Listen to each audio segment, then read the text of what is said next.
Whoever wants to be a leader should educate himself before educating others. Before preaching to others, he should first practice himself. Whoever educates himself and improves his own morals is superior to the man who tries to teach and train others.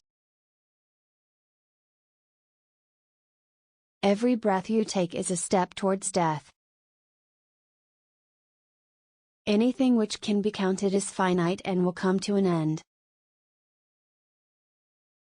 If matters get mixed up, then scrutinize the cause and you will know what the effects will be. Zirar bin Zamra Zibabi, known as Zirar Suda'i, was a companion of Imam Ali. When, after the martyrdom of Imam Ali, he went to Damascus, Muawiyah called him and asked him to say something about Imam Ali. Zirar, knowing that Muawiyah hated Imam Ali, intensely tried to avoid this topic, but Muawiyah forced him to speak. Thereupon, Zirar said, "O Emir, I had often seen Imam Ali in the depth of nights, when people were either sleeping or engrossed in amusements. He would be standing in the niche of the masjid, with tears in his eyes, and he would beseech Allah to help him maintain a pious, a virtuous and a noble character, and to forsake the world." He would then address the world, saying, "O vicious world! Be away from me, why do you come in front of me like this? Do you want to allure me? Allah forbid that I should be allured and tempted by you and your pleasures. It is not possible. Go and try your allurements on somebody else. I do not desire to own you and do not want to have you. I have forsaken you thrice. It is like divorcing a woman thrice, after which act she cannot be taken back as a wife." The life of pleasures that you offer is of a very little duration. There is no real importance in what you offer. The desire of holding you is an insult and a humiliation to sober minds. Sad is the plight of those who want to acquire you. They do not provide for the hereafter. They have to pass through a long journey over a very difficult road towards a sad destination. Zirar says that when he stopped, there were tears in the eyes of Muawiyah, who said, "May peace of Allah be upon Abul Hasan Ali bin Abi Talib, he was undoubtedly like that. Now tell me, Zirar,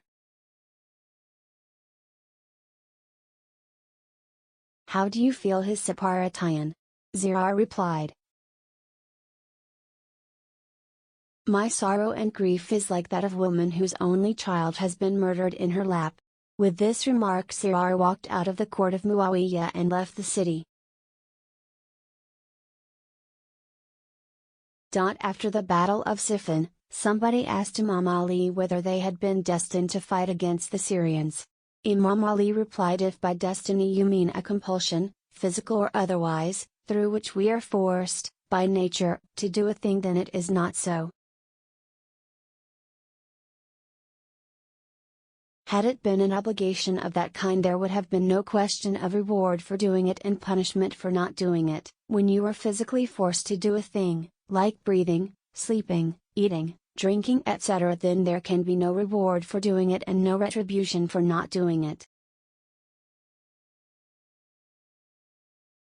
In such cases, nature forces you to do a thing and you cannot but do it, then the promised blessings and punishments in life after death will have no meaning.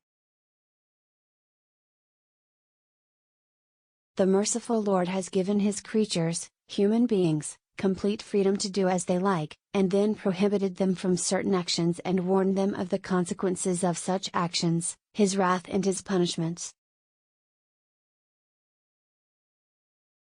These orders of Allah carry in them the least trouble and lead us towards the most convenient ways of life, and the rewards which He has promised for good deeds are many times more than the actions actually deserve. He sees people disobeying Him and tolerates them not because He can be overruled or be compelled to accept human supremacy over Him. He did not send His prophets to amuse Himself or provide amusement for them. He did not reveal His orders without any genuine reason, nor has He created the galaxies and the earth without any purpose. The universe without plan, purpose and program is the idea of infidels and the pagans, sorry will be their plight in the leaping fires of hell. Hearing this, the man asked Imam Ali,